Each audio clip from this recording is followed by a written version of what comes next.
Welcome to the Worthy Men's Club. We'll grow together as we strive to be the best there was. A community of gentlemen reaching for the genuine, health and wealth to classiness, relationships and earn respect. A community for modern men. It's the Worthy Men's Club.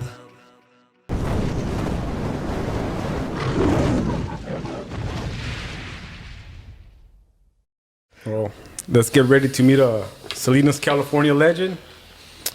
Our guest today is not just a high school soccer coach with an outstanding record. He's also a dad of 3, happily married for 16 years. He took on the business world in 2008, is now conquering the mortgage game. Always looking sharp, presentable, true badass, Edgar Luquin. Yeah, thanks for coming on. Thanks for inviting me, guys. This is the Worthy Men's Club. We got Nito and co-host Yo-Yo, and let's get started. Yeah, thanks again for tuning in. We appreciate every single one of you. We know your time is valuable, but we make it a priority to try to bring you valuable time and knowledge. And I'm sure this episode is going to be filled with good tips and tricks. So pay attention and tune in. Thanks. Yeah, and we got 3 segments. One's going to be building a worthy mind.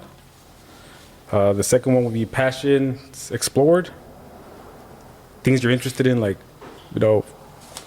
watches. I know you like cars and, all this good stuff, fine life. And the third one will be overcoming challenges. Well, all these nice things kind of go into our first segment that we talked about. Just diving into the mindset of a worthy man. Not necessarily, I would say it's these finer things that make you a worthy man. But in your opinion, Edgar, what would you say makes a worthy man?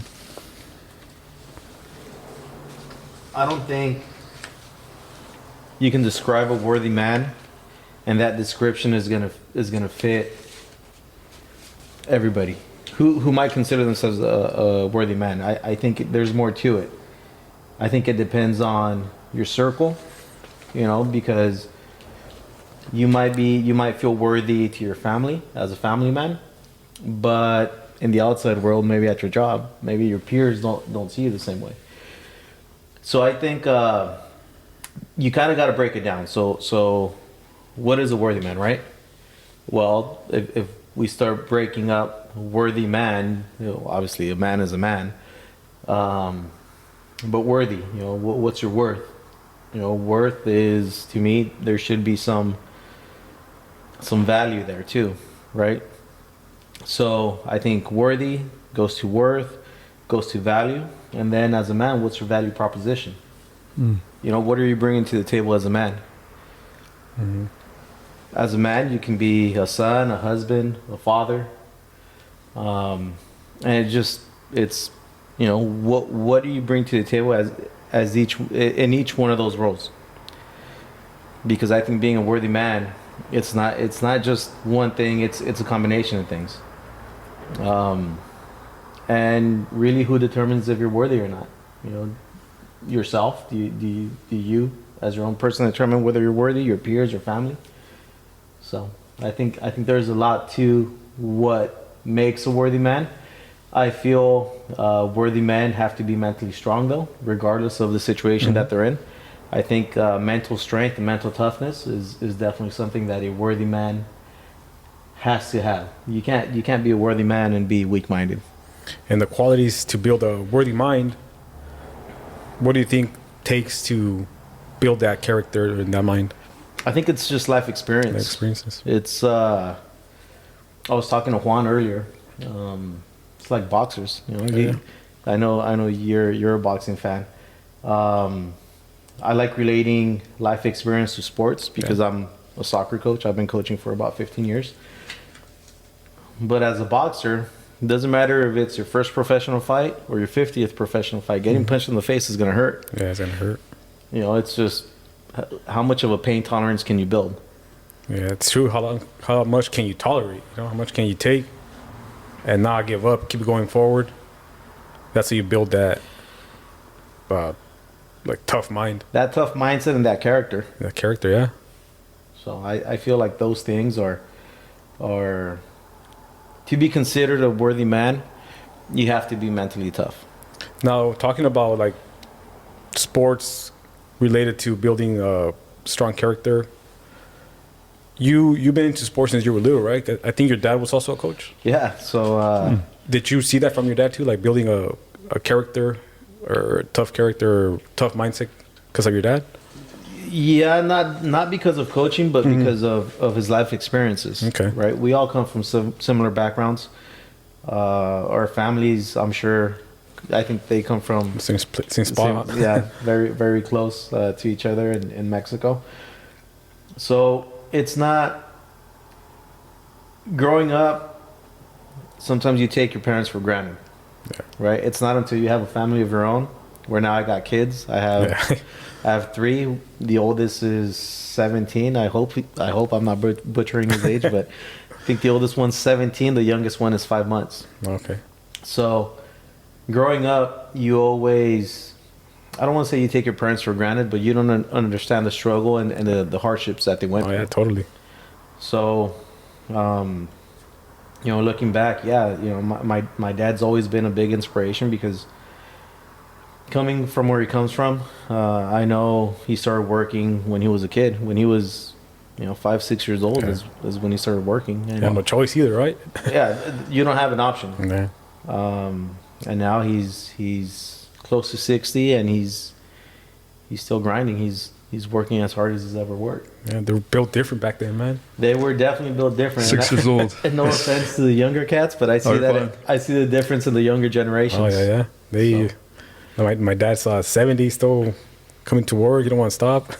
They're just built different, man. They're tough. Yeah, and I mean one of the things is building character.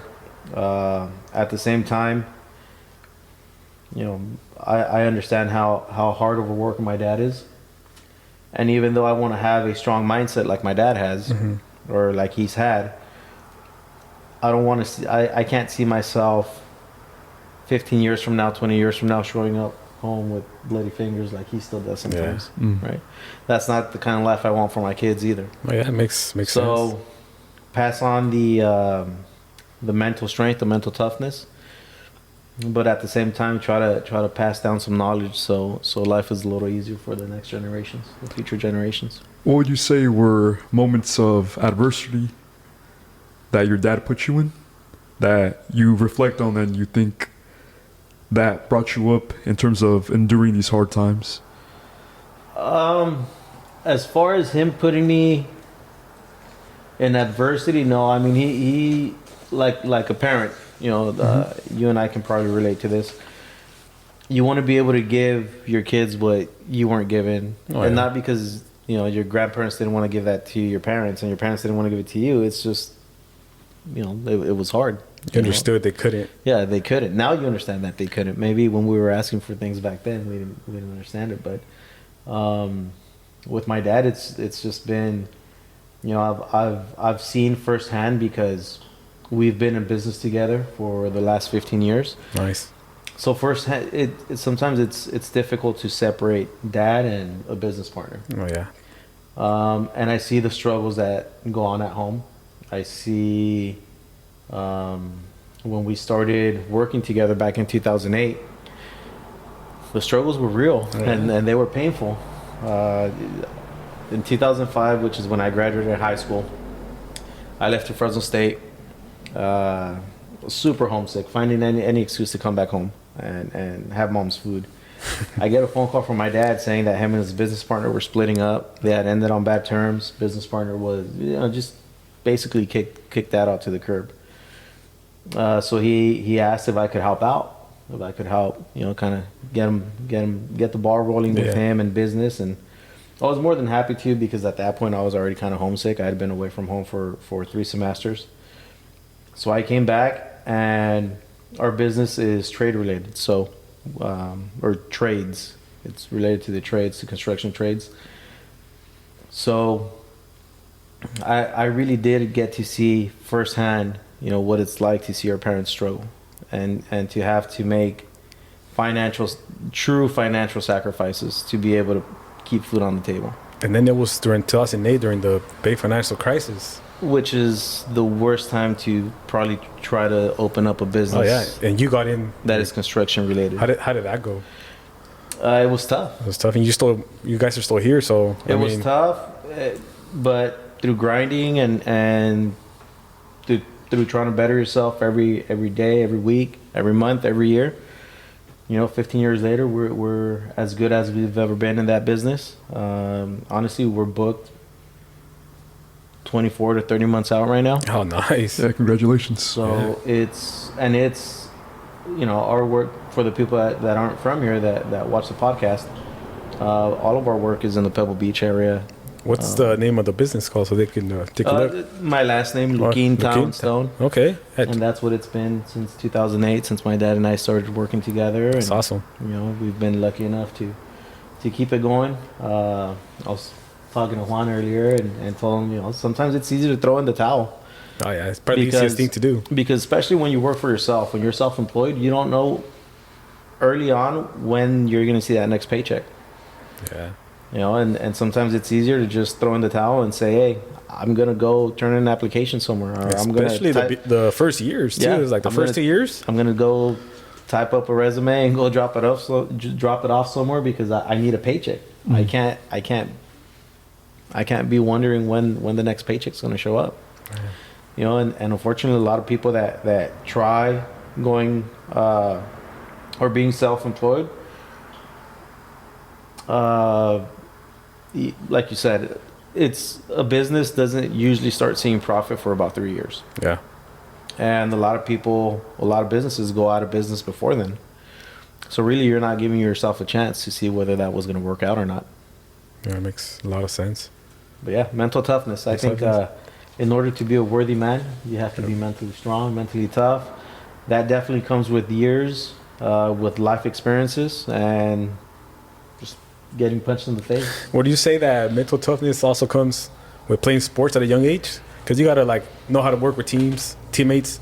You got to know how to lose sometimes, win sometimes. Yeah, everything is definitely relatable. Sports and life go hand in hand. So things that you see in sports are things that you can definitely apply to real life circumstances. Okay. Adversity, if we want to stay on the boxing path, if you get knocked down, one knockdown doesn't mean you lose the fight.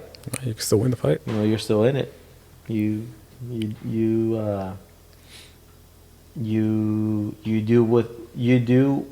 what you can with the tools that you have. There's actually a pretty cool quote that I like that says, the same water that softens the potato hardens the egg. Right? So we can all get faced with adversity, with similar problems. It just how you take it. It's just how you take it. Yeah. The same water that. Do you know who made that quote? I don't. It's a good quote, actually. But the same water that softens We'll just the say potato that. We'll hardens give the credit egg. to Edgar King. There you go. It's definitely not mine. So. Hey, great artist steal. So yeah. No, that's interesting to hear. It sounded like you were a very aware child and young adult, because you made it a point to say that it wasn't necessarily things happening, but just seeing from your dad and maybe learning from the things that went on with him. Yeah. So, yeah. Yeah, definitely. In business, obviously, my dad needed my help. I needed my dad's help. My dad had the experience in the trades, but there was a language barrier. And I consider myself, a little smarter when it comes to numbers and proposals, contracts, stuff like that. So we all kind of fed off each other and helped each other kind of grow the business. Are you an only child, or? I have a younger brother. Younger brother? Okay. He's a school teacher. Oh, nice. In San Jose. So. Okay. And you're the only one that kept on with the business? Yeah, he didn't like getting his hands dirty. Okay. Hey, but at least he's a teacher, so. Yeah. No, I remember back one summer, I think he was already out of high school. He was working at I think it was Bed Bath & Beyond, or the store that sells the lotions. Yeah, I think it's that. Bath and Body Works. Bath and Body Works. Yeah.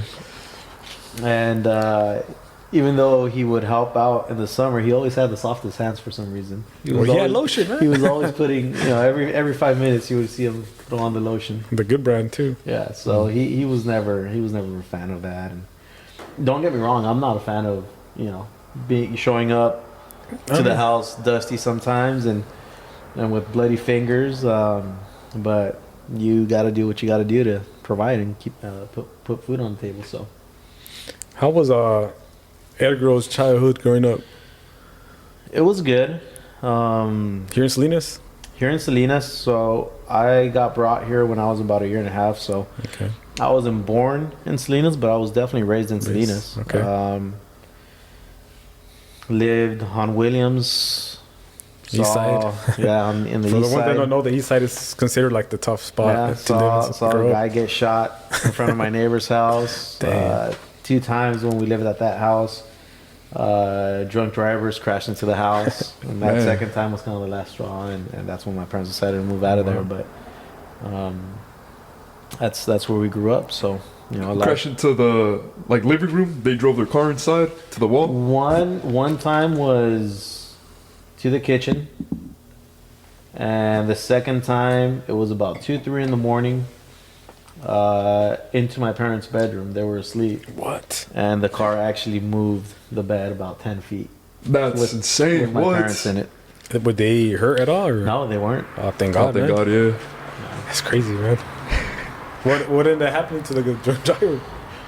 Don't tell me it was the same guy. He's like, I fucking hate this house. Look. Yeah, no, I don't know. I mean, I think I was, back then, I was going to Fremont Elementary.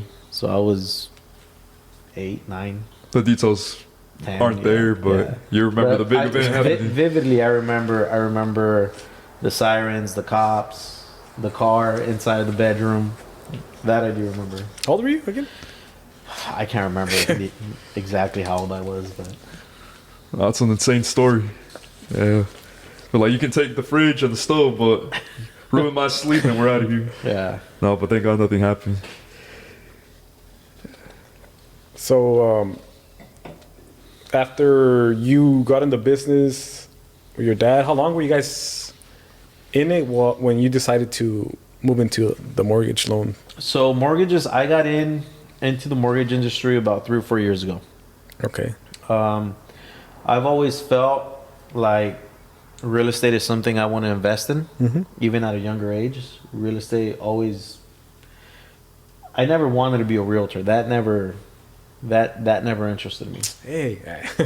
Well, congrats on getting your real estate license. Thank you, man. Just messing with you. That never interested me, but I did want to have a good understanding of how investing in real estate worked. So what better way of getting an understanding of how to invest in real estate than by actually working in financing homes? So that's one of the reasons I started doing mortgages. Another reason is just the group of people that I was introduced to early on. Great people, just a great vibe, great family vibe. And it's just a great group to be a part of. And then I think when we were in high school, it was like really hot, right? Real estate, it was.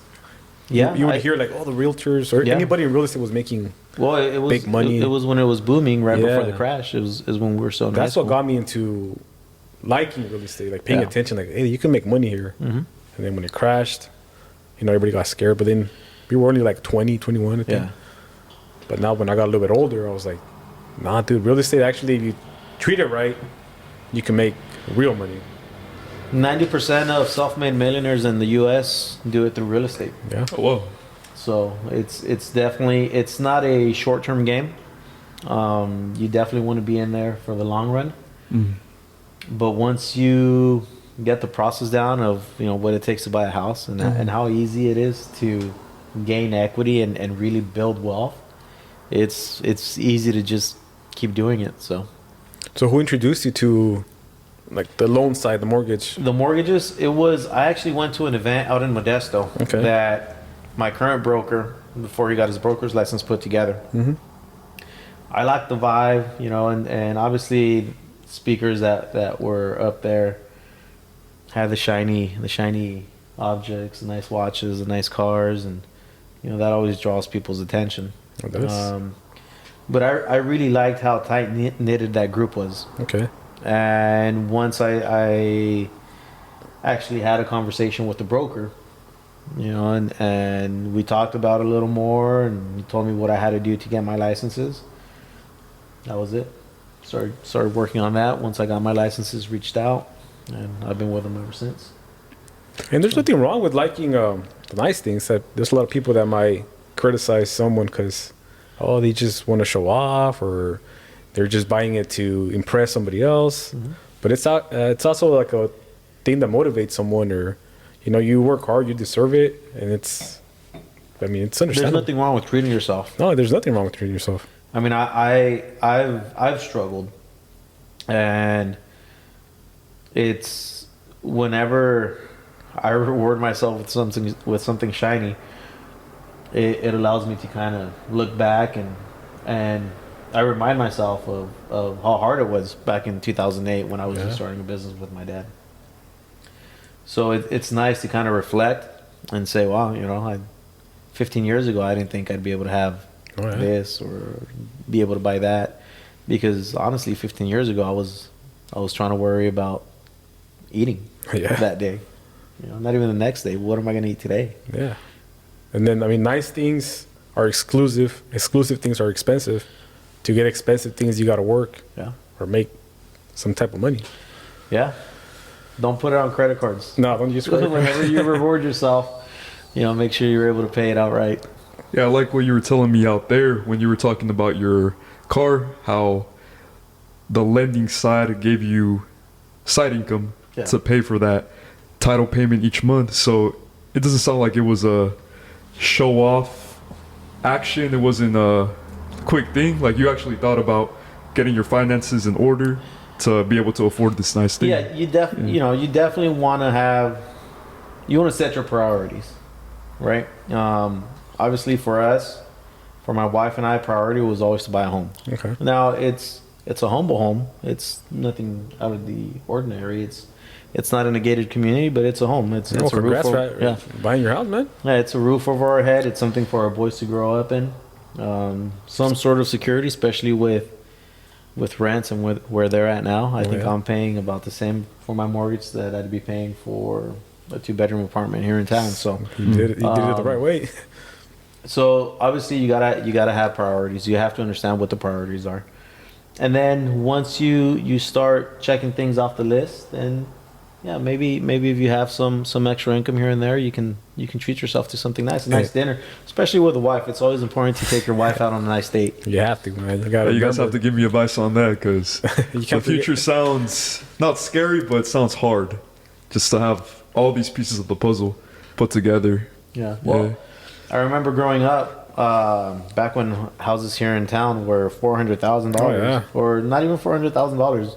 I think my parents bought the house that they currently live in for around $280,000. Oh, nice. I told my dad, I said, I'm never going to be able to afford a house like that, right? Because at one point, I mean, that price point seems like so high, like something that's not manageable. But now you have home prices here in Salinas, $700,000 on average.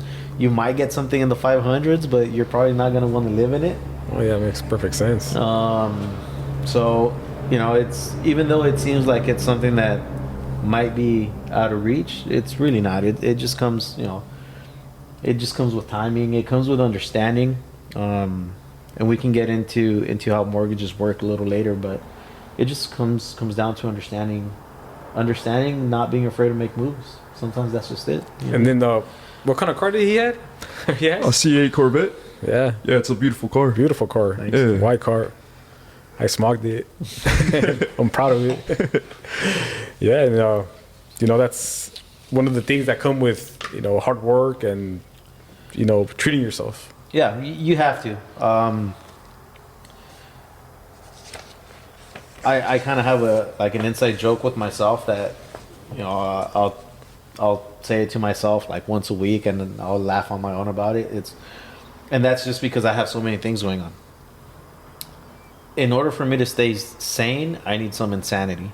So I have essentially 2 businesses. I do the mortgages, and I have the other business that I still manage with my father. On top of that, I coach high school kids. I don't know how you do that. And we all know when you're that age, you think you know everything, you think you're on top of the world. Absolutely. On top of that, I got 3 kids. I gotta dedicate time to. I have a wife that I have to dedicate time to. I gotta make sure I visit mom and dad whenever I can. Dad I see every day, but there's a difference between seeing him every day at work and actually going and spending some time with him. It's very important. Down, catching a soccer game with him. So it's important. I feel like in order to stay sane, I need insanity. I need to be all over the place. I need to be running. I need to be busy, and that's the only thing that kind of keeps me relaxed and under control. Like, I'm not normal if I'm normal. No, if I wouldn't be able to function with just the 9 to 5 and nothing else. Okay. Like, that's just not me. Like, I think I'm the same way too. Like, yeah, I need chaos or else it feels weird. I can be up at 6 a.m. already planning things, or even before planning things for work that day, whether it's mortgage related, whether it's the business that I have with my father. And that same day, I can be up. I can go all day, night, and still be working on stuff at 1, 2 in the morning. What do you say when you have like extra time? You feel like you have to do something? Like, why do I have so much extra time? I need to. If I have extra time, I sleep. That's why I don't like having extra time, because I feel like I'm just wasting it on sleeping. Man. So I can't stay still. And I don't think I was like that as a kid. Okay. But now, I guess kind of what I've developed into, I feel like I have to have a lot of things going on, or else I just can't function. I wanted to ask you some questions real quick. Maybe you could answer them. Favorite watch? Favorite watch is the... Oof. So many? No, there's a lot of great watches and great pieces. If there was a watch, if you were to put a row of watches, nice watches, in front of me and I could pick one, it would be the Rolex Daytona. With the white dial, the Panda. I was about to ask, maybe if one piece is too hard to choose, did you have a specific brand that you like, the history behind it and the engineering that it takes? So a lot of people think that Rolexes are, Top. Once you buy a Rolex, that's it, you made it. Unfortunately, if you once you get to that point and you start dabbing into watches and different watch brands and watchmakers, you kind of start seeing Rolexes as like the entry level brand. the one that everybody starts with, and then just like life and everything in life, you mature into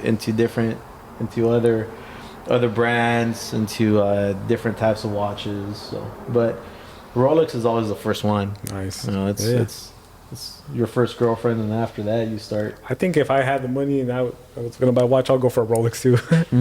Now the rappers ruined it for me. Like, I gotta have the Richard Mille, like, as my first now.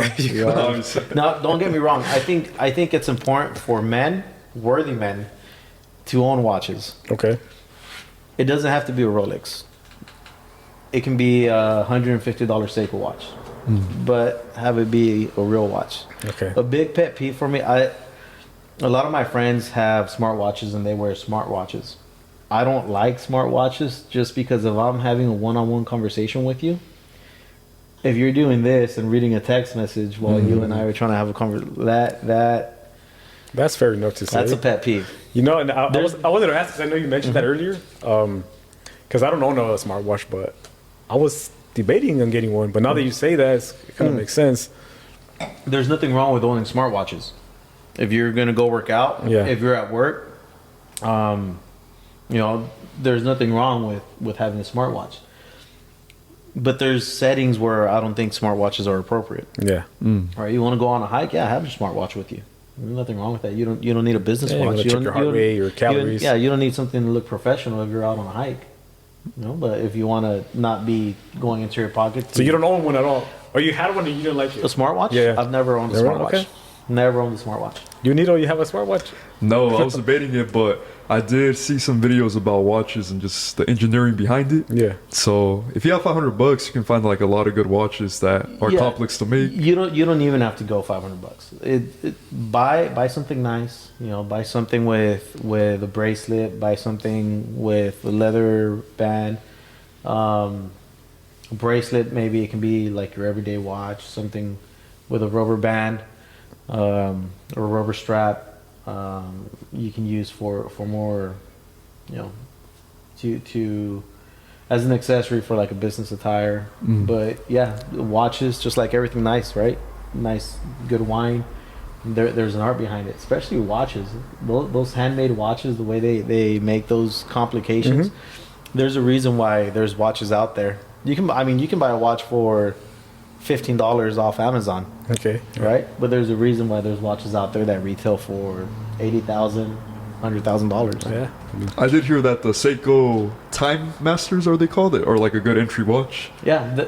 My first watches were Seiko. I still have them. I still wear them a lot. Okay. Oh. I still wear my Seikos a lot. How many do you have in your collection? I don't have many. I want to say I have about 4 or 5 watches. Like 70? No, I have 4 or 5 watches, but Seikos are Okay. half of that. So, you know. All right. Favorite cigar? Currently, the Milanio V, the Serie V. Okay. This one right here? This one right here. It's actually, I forgot to mention it when I was smoking it. It's really I need good. to cut mine because It's actually really good, the man. conversation was intriguing. I didn't want to take time, but you mind passing it? Appreciate it. Favorite soccer teams? I know it's more than one because you're Mexican.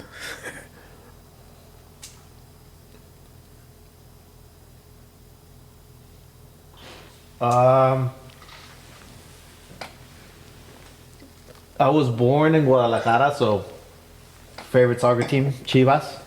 Okay, good. And We're on the and same page. I've fallen off the international soccer. Okay. You know, before growing up in high school, it was Barcelona. And then, as far as the Mexican national team, I don't follow the Mexican national team. Okay. I Been a think while there's- or ever? In a while. I think since I started learning about how that is more of a business than anything else, because as fans, especially as Mexican fans, we're so passionate about it, but the guys that are making the decisions don't care about their fans. Don't care. It's all about money. It's politics. Yeah, don't care. I mean, there's a reason why most of the friendly games for the Mexican national team are played in the U.S. Nah, it's all money. because there's Paid a lot, dollars. there's a lot of money to be made here. Messi or Ronaldo? Messi, The GOAT? the GOAT, Favorite football team? 49ers. Fan of Checo? F1? Very big fan of Checo. I was actually at the F1 races in Vegas. Oh, my cousin Oh, was there. Yeah, Mitch was there. Oh, really? Yeah. How was that, man? It was Because he got fun. what, second or third? Was He it? got that race. He got third place. Yeah. And we were not far from cashing in on, What an experience, man. on an $8,000 ticket if he would have won it. Oh shoot. So, Damn. but no, Checo. The reason I like Checo is because he doesn't get all that promotion that, for example, the Mexican soccer players do. No, I don't. You know, he's grinding, and yeah, I understand. There's a business side to it, and he races for Red Bull because business wise, it's smart. I mean, as marketing. as Mexicans, you know, we consume that product Yeah. like crazy. Same thing with Canelo. I'm not a Canelo fan. I think you are. Currently, the current boxers I am just because he's, Mexican from Jalisco, but I don't like him as much as I wish I did. What makes you not really that big of a fan for him? Even though he's from Guadalajara, I don't like Canelo because, and I'm gonna get it. I'm gonna get called names on once you post this, but I feel like he's always been advantageous to. He's always had advantages going into the ring before the fight even starts. Whether it's weight, whether it's rehydration clauses. I feel like he always steps into the ring with some sort of advantage. It's and on top of that, I feel there's fights where he's been favored in the scorecards. Yeah.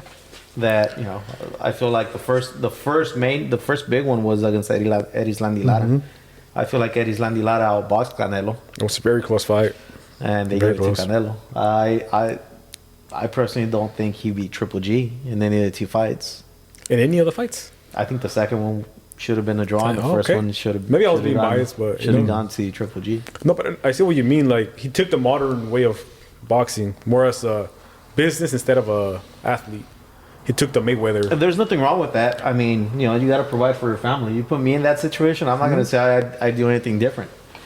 Yeah, but we were used to, like, watching Chavez, De La Hoya, even. Well, even De La Hoya, I'm not. I don't like people that I feel take advantage of the Mexican fan base. Okay. I feel like De La Hoya did that after Chavez retired. He tried taking over that Mexican fan base. Even though But did he back it up? even though he represented the U.S. in the In the Olympics. Gold. I mean, did he have a choice to go to Mexico? I don't know. Yeah. But he fought everybody. But the reason he catered more to the Mexican fans afterwards is because he knew that's where the money was. Oh, big time. Yeah. Same thing with Canelo. Same thing with the national team. But I still give him more credit than Canelo. Because he fought everybody at their best. Compared to Canelo. I say. Yeah, I agree. Yeah. I mean, you know, I remember that Amir Khan knockout. And again, I'm gonna get called a hater, Canelo hater or hater, but I mean, Amir Khan had a glass chin at whatever he fought, 140. It was a catch weight. But he had a glass chin at 140, and Yeah. Canelo fights him at 150. 140s. All 50s? I think it was like 154. Okay. Might have been. You know, and everybody's super hyped up over him knocking him out the way he did. I actually feel like Canelo was getting outboxed. He actually was. He was getting touched. I feel like he was getting outboxed by a much smaller Amir Khan. Damn. So, but boxing, and I mean, we can spend hours on that. Any political party? Yeah. And did it change over the time? And that's I was actually gonna answer my question with that. I was growing up. I consider myself a Democrat because being Hispanic, you kind of feel like you have to be a Democrat growing up. But again, life teaches you lessons. You're maturing. You're a businessman. So after the 2000, I voted for Obama in 2008. I want to say, and that was I feel like that's the last time I'm ever gonna vote Democrat. Like, same thing with me happened. So, Have you kept up with the current political parties and their nominees? Because Kennedy is running for the Democrats too, right? Yeah. Yeah, that's interesting. Actually, I don't know if he is still Democrat. But Oh no, he actually went independent, right? Independent, I think, Yeah. a little bit. I know we have a few months to go. Yeah. I don't want to get called names on your podcast, No, it's all so good. I'm not going to say who I like from the Republicans, but I have been somewhat keeping up, especially with the GOP, Okay. Nice. the grand old party. And last question I'm going to ask before I move on to the next segment. Favorite car? Favorite car? The Italia 458. Which is Ferrari. that? Oh, Ferrari. Ferrari 458. Let me pull that up. We're gonna have like a pop up on the screen right here in the post edit, but The Ferrari 458 is Ferrari's last naturally aspirated car. How much is that worth? It's, you know what? Before I bought the C8, I was doing some research on them because I really like that car. And that's when COVID started. Actually, I started looking at them pre-COVID. I would have been able to get one for about 120. Wow. Okay. And then we all know that during COVID, car prices Just went up. like a lot of things, like homes, like a lot of other things skyrocketed. And now I don't think you can get a 458 for under 180, 190. Wow, big difference, man. And I think they stopped making the 458 in 2015. okay. Was the last year they made it. I can't turn around the laptop for you, but it's a beautiful car. No, I check got it the out. Spider version. I'm not a big fan of the Spider. Rather have the hard top. Yeah. Okay. Yeah. Oh, they're What both color? beautiful though. Classic red, right? White. Yeah, so white. That's true. I would say white. White, huh? Oh. I would say the Just 458 classic, man. It's a classic I guy, would man. say the 458 in white. with the yellow calipers, and then you have the yellow Ferrari logos on there. I love the story between Ferrari and Lamborghini. You know how I never heard of that one. Heard of the story? Well,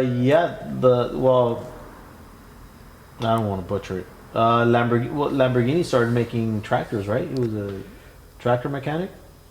Was it? No, was- you're right. Lamborghini was the one that was making the farm equipment, and Ferrari was the one that didn't want to partner up, so he ended up making that exotic. Yeah, but something about Ferraris. Ferrari's just... Yeah, I'll choose a Ferrari over Lambo. class. I think Ferraris are classier than Lamborghinis. I know you're into crypto. I think Lamborghini's more of a crypto car. I can say that. When Lambo. Yeah. When Lambo, Oh, you know? okay. Yeah. Yeah, Because- what do you, explain that. What do you mean by It just feels like Lamborghini's more of a younger vibe. I think so. I mean, like everybody I see in crypto that it's a crypto millionaire, like they'll buy either like a Rolls Royce, a Bentley, or a Lambo for sure. I've seen some like influencers with Lambos. And I think Ferrari's a little more like old money type. Is it of more vibe. expensive? You want to say a little bit more? No, I mean, you have your entry level, right? We'll do entry level because entry level Ferraris and Lamborghinis are 300,000 now. Yeah. So they have their entry levels, and then they have their cars that are a million, north of $1 million. Okay. So Yeah, but it says something about Ferraris. Well, I see Ferraris and Porsches kind of separated from the exotics as collectors. Well, apart from the 10 of 10s, you know, the limited edition, Paganis and McLarens and whatnot. But yeah, something about Porsches and Ferraris. Timeless, right? People buying for investments. Yeah. So Collections. yeah, Yeah. and I mean, people don't go out there and buy a Lamborghini and think it's an investment, right? But yeah, there's certain things that are investments. Certain watches can be investments. Certain cars can be investments. Most cars, most watches are depreciating assets, right? So if you can throw your money at something else and throw your money at something else, but there are pieces just like watches, like the Daytona, for example. If we go back to the Rolex Daytona, I think that watch retails for about $17,000. But if you want to buy a 2023 Rolex Daytona, you'd have to buy it on the gray market. You'd have to get it used, and you're looking at paying close to $30,000 for it. You know, similar with some of these cars. Some Ferraris, you can't get a Ferrari without previously owning Ferraris or having some sort of relationship. There's a with, premium behind all these. with specific like fine You know, things. so if you want that Ferrari, if you want that to be your first Ferrari, and you don't have a history of buying cars in the past, then you're gonna pay a premium for it. oh, it's interesting. Yeah. This is like the next segment we're talking about. How do you believe these passions contribute to your identity as a man? It's a good question. Run it by me again. How do you believe these passions, like the fine things, contribute to your identity as a man?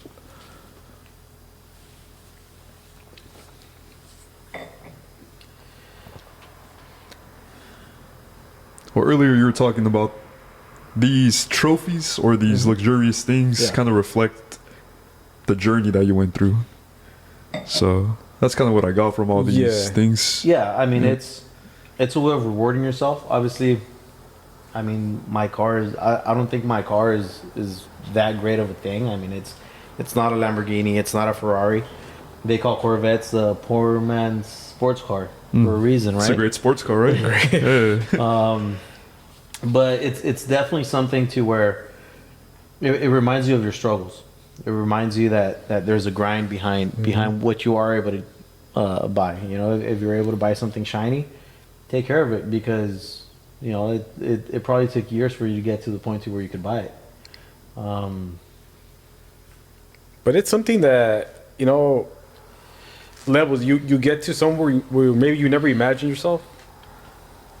Now you have a Corvette, and then now you're thinking about the Ferrari. I'm pretty sure once you're gonna get there for sure. You're gonna get to the Ferrari. You're probably gonna feel the same way, like, oh, the Ferrari. I don't know.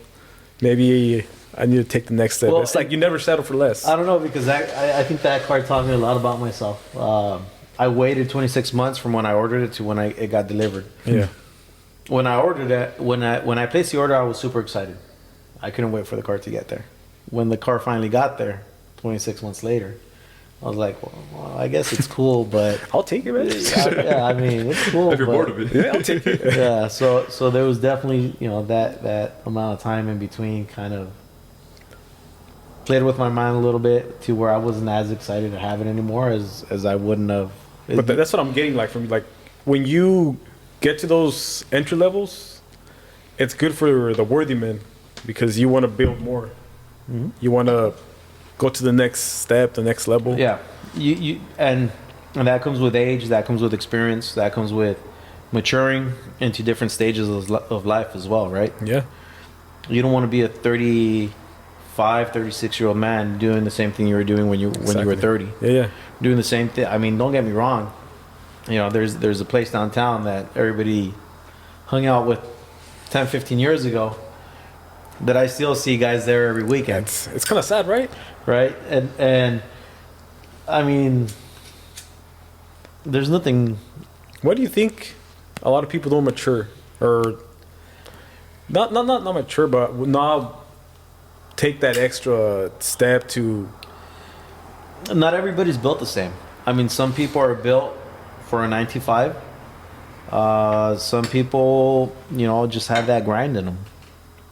And it's tough to put, it's really hard to put somebody that really has that grind in them in a 9 to 5 situation and vice versa. I mean, it's going to be extremely hard to put somebody that just has that 9 to 5 mentality into something, into a spot to where, yeah, if you're not really working your ass off, you're not going to eat. You're not going to pay your mortgage. You're not going to pay your car. What would you tell like the younger audience? Because, I mean, I see that a lot. I'm pretty sure you guys see that a lot.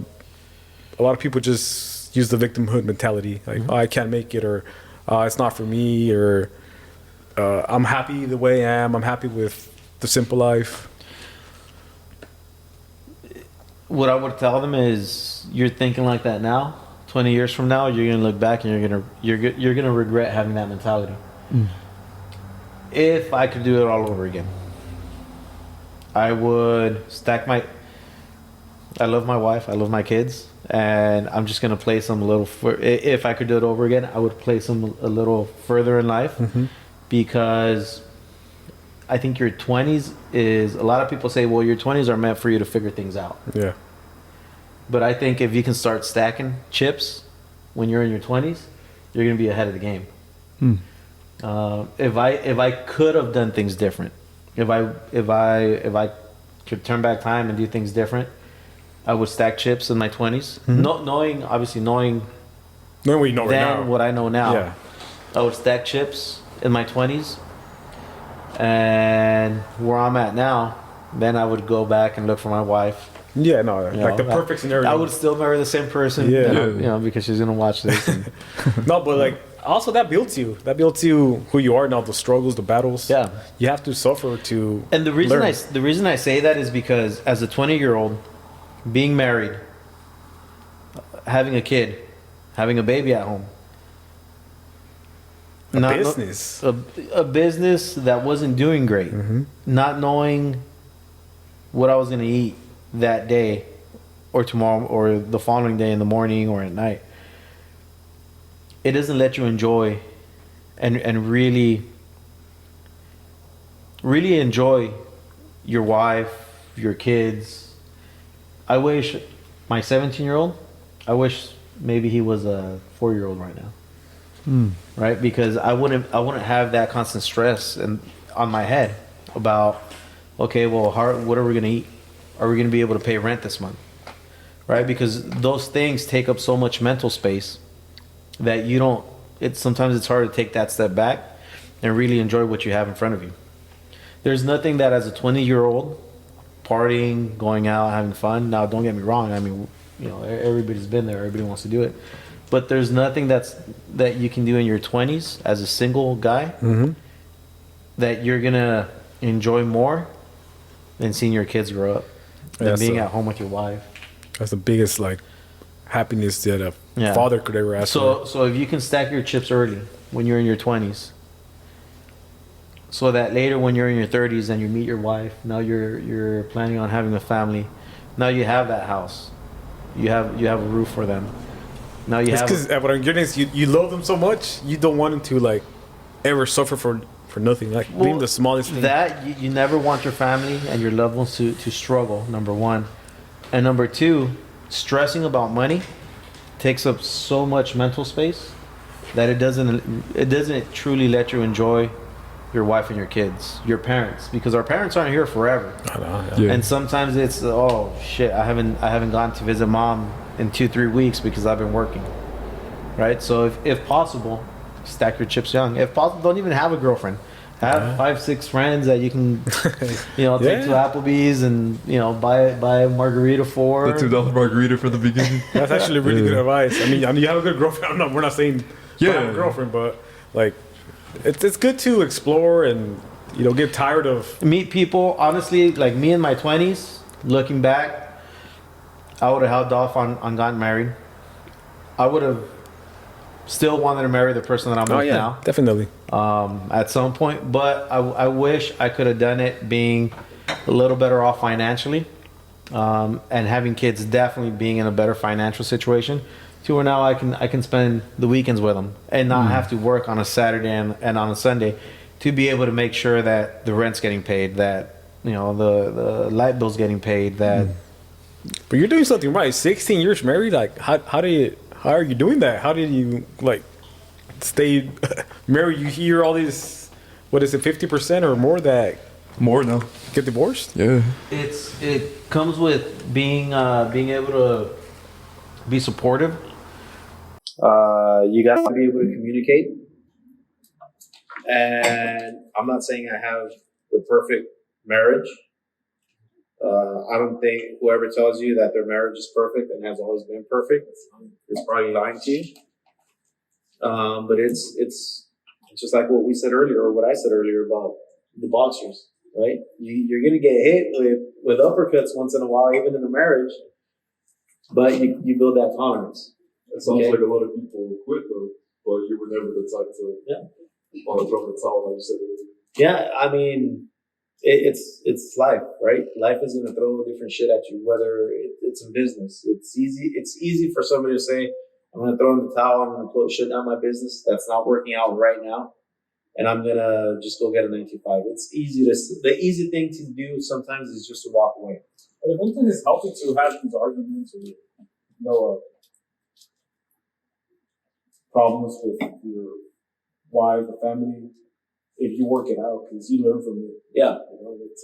That's how I think you build a strong relationship by actually going through hardship and surpassing the tough times. Yeah, and you get mentally tough. I mean, there's you have to be mentally tough in different aspects of life. Marriage and relationships is one of them. I was really different with my 20s to my 30s how I control myself now. Yeah. So, but it taught me by going through hard times, through arguments, through discussions, and working out the problems. Next time it happened, it just made it easy. Yeah, maybe more understanding. Yeah, no, it comes with maturing. Obviously, we all get faced with problems, whether it's relationship related, business related, finances, family. But it's just how you're able to manage and control your emotions, first of all, and just be strong and push through things, regardless of what the issue is. If you can't push through things, you're not mentally tough. And that's kind of what we opened up today, the podcast with, being mentally tough. And that comes with maturing and growing into different things in different situations. Going back, there's one thing that I really want to touch on, and I should have touched on when we were talking about watches and all that shiny stuff.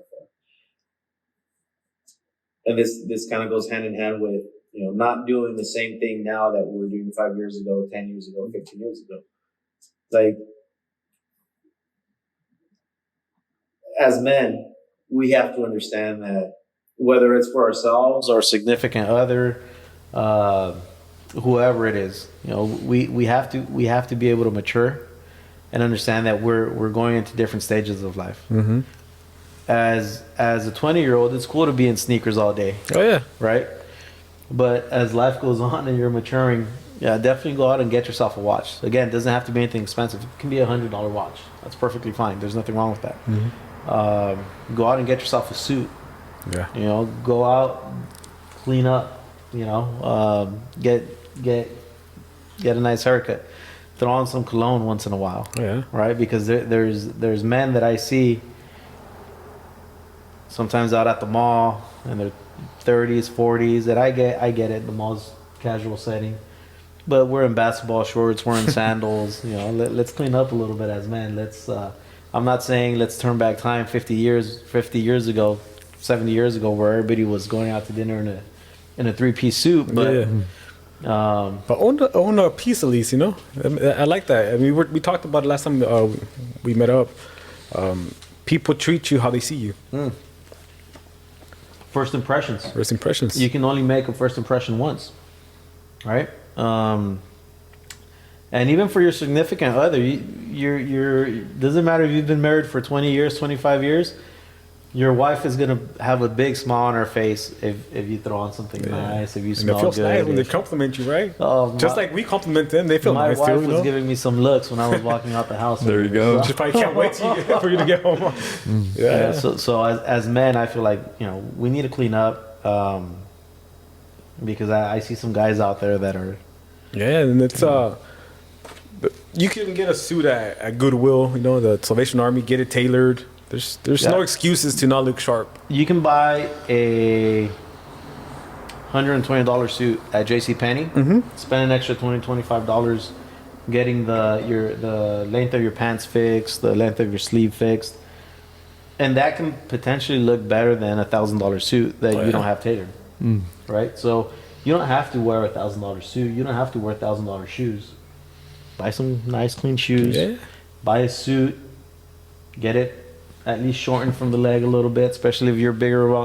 You know, you don't want to be walking around with the high waters. You don't want to be walking. Well, I guess that's the thing now. A lot of the younger guys are showing off ankles, but you don't want to be walking around with 12 inches worth of fabric in your last 4 inches of your leg, right?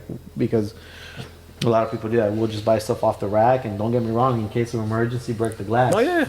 Right, but there's nothing wrong with being a little prepared, buying a nice... I guess there's no excuses. Like, there's cheap ways to go about it, but you do want to make your first impression the right way. You never know. It might be a deal. It might be the love of your life.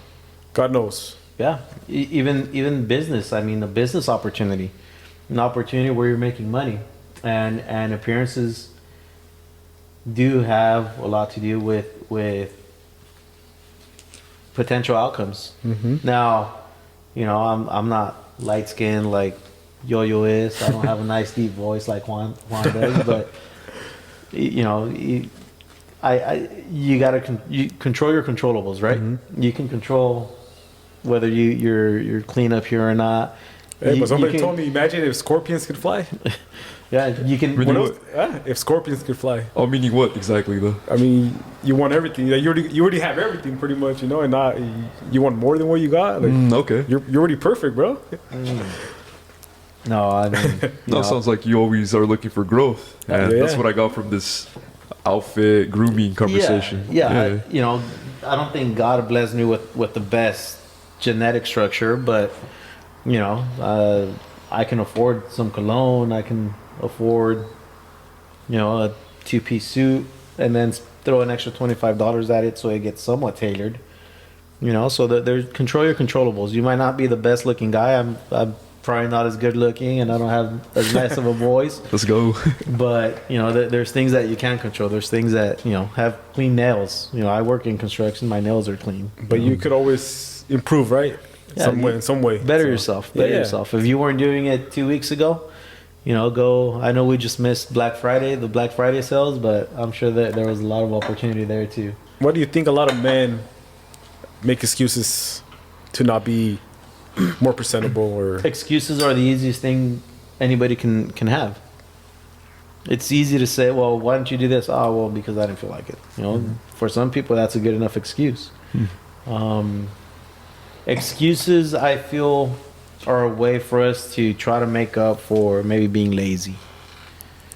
Because you can always come up with an excuse for anything. For anything. I think it's better to own up and say, okay, well, you know, life isn't going my way because I'm lazy. Not, and earlier you touched on the whole victim, you know, people using the victim card. It's a lot easier to say, oh, well, I'm in my financial situation because of the system. You know, it's easy to blame the system. But no, we all come from similar backgrounds. Yeah. You know, I know people that have a similar background than we do that are killing it. Yeah. And I know people, because I lived on the east side, that come from a similar background that, you know, they're locked up. Where did the drive come from? The drive, I feel, came from digging through my couches when my friends would leave my first apartment that I had with my wife, to try to find whatever I could get, nickels, dimes, quarters, to be able to pay for a hot and ready. I think that's where the drive truly started. You always have it in you, but you need something to bring it out, and I think that's what brought it out. Do you have like a moment that you remember where you said like, I'm gonna get my shit together, or I'm gonna work harder, or I gotta do it? I think it was just that. I mean, and I remember that is very clear in my head, that I literally would lift the seat cushions up because we didn't have $5 back when. I don't think hot and readies are $5 anymore, but I don't think so either. back when hot and readies were $5, you know, we couldn't come up with $5. Yeah. I mean, how embarrassing is it to show up knowing that you have a wife, you have a kid, and you have to pay for a $5 pizza with pennies, nickels, dimes, you know? That really gives you that push to say, okay, I don't want to be here anymore. But looking back at it now, how does that make you feel? Like, Let's get 10 hot and readies. That's all the house. Throw some avocado on them. There you you probably go. joke around sometimes. Hot and readies? I mean, I like hot and readies. I still like hot and readies, but no, like once you're able to buy yourself something nice, it's like, okay, like I remember that. I really do remember that. I really do remember my parents' financial situation when we started our business, when we didn't have any money. There's a lot of kids watching right now. Like, look at the sacrifice this guy and his family went through and where they are right now. Yeah. So once you're able to get yourself, you know, the first nice thing I think I can say that I bought myself was a belt. You know, because What kind of belt? the one I'm wearing right now, my Ferragamo. Oh. Yeah, my Ferragamo belt. So I think that was the first thing that I said, okay, bought myself a Ferragamo belt. You know, there's no going back. I can't say I was able to afford a Ferragamo belt and then moving forward Habits upon it or something. Well, moving forward, I have to say, damn, I have to go buy. I have to go look for something that fits at Ross or Marshalls because I can't afford anything else. Now, going, you know, if all you can do is buy yourself at Ross or Marshalls, that's fine. Yeah. You know, but have those goals. Have something that you're striving for. Was it ever scary to think about all you accomplished and maybe feeling like it can go at any moment? Or did you build some bricks to solidify that foundation? Because I feel like you never know. You never know what life is going to throw at you, right? So enjoy it. Enjoy it while you have it. Don't try to be financially responsible. I know it's hard when there's a lot of shiny objects in front of you, but make an effort to be financially responsible. Again, what sort of things can people do to? Well, don't put things on credit cards. You know, shiny things. Obviously, if you gotta go pay for your grocery bill with a credit card, by all means, use your credit cards. Don't go out and put $1,000 pair of sneakers on credit. Don't go out and buy a $600 belt on credit. You know, you let red bottoms look amazing when you see somebody walking away wearing red bottoms, but there's no need to put stuff like that on credit. Yeah. You know, there's $1,000 shoes are going to serve the same purpose as $80 shoes if $80 shoes is what you can really afford right now. So just understand what you can't afford, because being in debt down the road is going to bite you in the ass. I know, I don't know how much time we have with the cameras, but one thing I did want to go into is mortgages. Yeah, go into it. Yeah. Don't worry about the camera. We have a backup, and the recording's still going. All right. Yeah. So mortgages. A lot of people don't understand what debt really does to their buying power. When you're trying to buy a home, the main thing is your credit, and your credit score is going to determine what kind of interest rate you get and what programs you may or may not have access to. But your liabilities are big. Income is the most important thing, how much money you're making. Number two, I would say, is liabilities. If you have a $1,500 truck payment, that's going to be equivalent to about a $200,000 difference in purchase power. No way. So you eliminate the extra $200,000 by having a car payment. Yeah, that big. I mean, nowadays they're pretty much around that price. and the national average for a car note on a yearly basis keeps increasing. I mean, I'm not helping that with my car, right? But You did smart though, how you were explaining it earlier. well, and my car is, even though it's a liability because it's a depreciating asset. I say it's a depreciating asset because it's a business vehicle. So you can pull my credit today, it's not going to show up on my credit report. It's not a personal liability. I can go buy a house. That car is not going to affect my personal debt. And are any liabilities just a criteria that falls under debt, or? So the bank's not going to look at your cell phone bill, your light bill, your gas bill. They're going to look at whatever shows up on your credit report as liability. So credit card debt, student loans. Student loans are huge. I know people that significantly decrease their buying power because A, they took out $150,000 in student loan, and B, they may or may not be working in a profession that has anything to do with what they just spent $150,000 going to school for. So that means they might not be making a whole lot of income. Does the buying power correlate throughout the board just from a yearly payment? So a $1,500 a month truck payment will eliminate $200,000 of buying power. Does that equal the same for student loans and whatnot? So student loans, for example, it's a little different because we're able to take a percentage of what your debt is and use that when we're doing our debt to income. Okay, so it's not 100% how a vehicle loan would be? Right. Okay.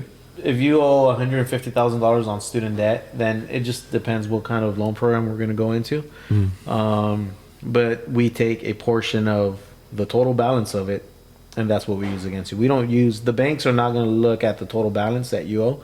They're going to look at what your monthly liability is. Gotcha, because they do have those different payment programs for student loans. Because you have income on a monthly basis, so they want to see what your liabilities are on a monthly basis. Okay. And then we're gonna calculate. We're gonna come up with a number and say, okay, well, this is how much, based on how much you have to spend on a monthly basis and how much money comes in on a monthly basis.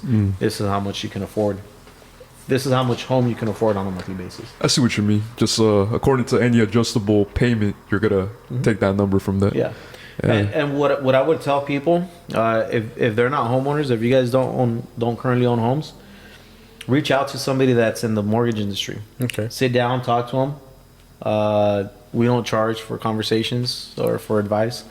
You talked about your construction business, but you didn't give a name for the mortgage side of things. So our brokerage is TNG, the next generation. Oh, there you guys go. Yeah. So Can we get more information, like your number, your Instagram, or anything? yeah, and if we can put it like at the bottom of the video. Yeah. Maybe in the description. But the next generation, and that goes. The reason the brokerage picked that name is because we're really trying to make a difference in the next generation. Okay. With the younger cats, with the 20-year-olds, with the ones that I'm telling you guys. The next wave. You need to stack your chips now. So look for the information right now. There's programs out there for first-time home buyers. I'm actually currently helping somebody out that through down payment assistance and seller credits, they're basically going to walk into that house with zero money out of pocket. Whoa. A lot of people still And think you could help them with that, right? Yeah, a lot of people still think that you need 20% to get into a home. That's not the case. You know, if through different programs, of course, there's certain criteria you have to meet to be able to qualify for these programs. It's good to know early now. Credit, income. Yeah, the main thing is to sit down with a mortgage advisor so they can go through these options with you. And this is one of the ways you guys can help yourself. Yeah, definitely. Somebody If trying to anybody's get interested, they can reach out. That's what schools don't teach kids. No, And they should. that's one thing that we mentioned before we jumped into this. You know, schools want to keep people in the rat race. There's a cycle that the government and the country benefits from having people go to college, enter the work field. You know, and you kind of train them and you mold them the way you want them to, and it's just a rat race, and you never get out of that rat race. So. If you're young, if you're in your 20s, if you're in your 30s, it's actually never too late to get started in real estate. But the earlier you start, the better, because real estate is a long-term game, right? You're really gonna see the benefits in the long run. But if you can start early and understand that you don't need 20%. A lot of people still think you need 20% down for a house, plus closing costs. You can get into a house with zero to no money out of pocket if you qualify for certain programs. And most people think that, like you said, there's only 3 programs to get in the house, but there's more than 3. There's different loan types. Some cater to first-time home buyers. Some cater to self-employed people. Some cater to people who are looking for $1 million homes. I mean, there's a ton of different programs. But you guys out are there. experts in this field, where you guys look for the offers, the loans. Yeah. Because I hear a lot of stories where it's like, oh, they only offer me 3, Yeah. but they don't look deeper. So what you're gonna hear the most are conventional and FHA, and those are the most commonly used programs, the most accessible, and FHA is probably most first-time home buyers start off with. Okay. Because they typically require a lower down payment, and then again, if you can combine that with some down payment assistance, with some seller concessions, you can potentially get into a house with zero money out of pocket. It's great to know. A lot of people my age don't even talk about the dream of buying a home. It seems like it's just something that they gave up on. It's not like buying a car, you know, everyone thinks about that. So it's just really hopeful to know that there's people like you and your association that can give this knowledge and just inspire people to let them know that they can actually do this. Yeah, and one thing I will advise people to do is to keep an open mindset. Don't, if you grew up in Salinas and you feel like you want to live the rest of your life in Salinas because you want to have some chilaquiles every Sunday morning at your mom's house, be open minded. Our Monterey County, it's a beautiful place to live. I think, and I've heard from people that I've met from different parts of the world, that we truly do have the perfect weather here. Yeah. It's never too hot. It's never too cold. We're 20 minutes from the water. So that comes with a price tag, right? So don't be dead set on the fact that, don't think that, homes in Salinas are $700,000. I'm never going to be able to afford a $700,000 home. Move to the valley. If that's what you can afford, move to the valley. Back in the caveman days, if there weren't resources for a community to survive, they wouldn't stay there and die. Oh, yeah. They'd go find resources, right? They'd go find somewhere where they could hunt, where they could gather. And if that has to be the case for somebody looking to buy a house, if you can't buy a house here, but you can buy a house, you can afford a house somewhere else, move. Why? Because in 10 years, maybe you already built $200,000 in equity that you will never see if you stay Renting. because you didn't want to move. You could eventually even leave that house as a rental property and use the equity to. And that should really be the mindset that people have. Again, because 90% of self-made millionaires in the country do it through real estate. Most of them, that's how they do it. They buy a house, then they upgrade. They'll rent that one, then they'll upgrade. They'll rent that one. And next thing you know, you have 8 rentals that are cash flowing on a monthly basis. It's a long-term game plan that you're talking about. And you might not see the benefits right off the bat, but when you're 60, 62 and you see that you're only going to get $800 in Social Security a month, that's when it makes a I mean, difference. how inflation is going, it's not even going to be enough to cover the bills. Unfortunately, if you're in the rat race, yeah, you can put money in your 401k. It's really hard, especially with the way inflation's been the last year and a half. It's really hard for people to put money in savings, because we're still we got to keep up. We got to survive. We got to pay groceries, right? So it's harder for people to put money into savings. So if we're not saving money, if we're not putting money into our retirement funds, come that age where you're 60, 65 and you finally want to get some rest and enjoy whatever years you have left, you won't be able to, because you're going to have to keep working to be able to pay your light bill. Yeah. Unfortunately.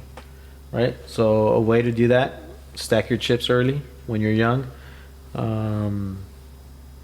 And if possible, buy yourself a house, learn the process, and start investing in real estate. And I feel like you'll have something once you get to that 60, 65 years of age. You'll have something to fall back on. To where now you can enjoy the wife, you can enjoy your kids in their 20s. You can help pay for your kids' school. That way they don't have to take on $100,000 in student debt. So, better interest. Yeah. Yeah, it's inspiring to hear all this just hidden knowledge that you don't learn about. But yeah, it's just. And there's a reason why you don't learn about it, because they want to keep society working. Well, we need those people in that building block. They don't right? want you to be self-dependent. They want you to be dependent on what the government can offer, what your employer can give you. They want you to have that dependent mindset. It's a good thing they're tuning into Worthy Men. And we have you get worthy the financial guests. freedom, but hit up an expert like Edgar.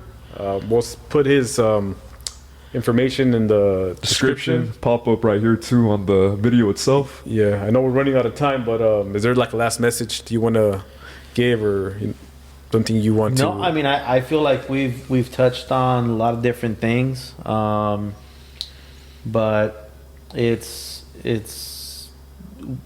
we'll make a full circle and go back to the mental aspect of life in general. You're gonna get hit with different things, and it don't think that it just happens when you're young, or you're gonna get to a point in life where you're gonna stop seeing struggles. Your struggles are just a part of being alive, of being able to wake up in the mornings and breathe. I mean, embrace them. Learn from them.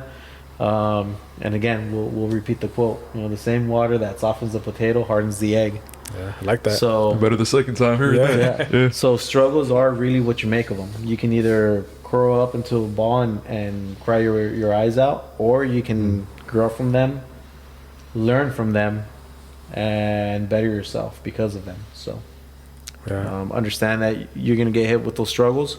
If you're in your 20s, dump the girlfriend, stack your chips, reach out to me for mortgage advice. There we go. Thanks a lot for coming on. I'm sure that all these viewers, old and young, can benefit from this video. And if you want to be benefited more, you got his contact information down below. Get that house, work towards that house.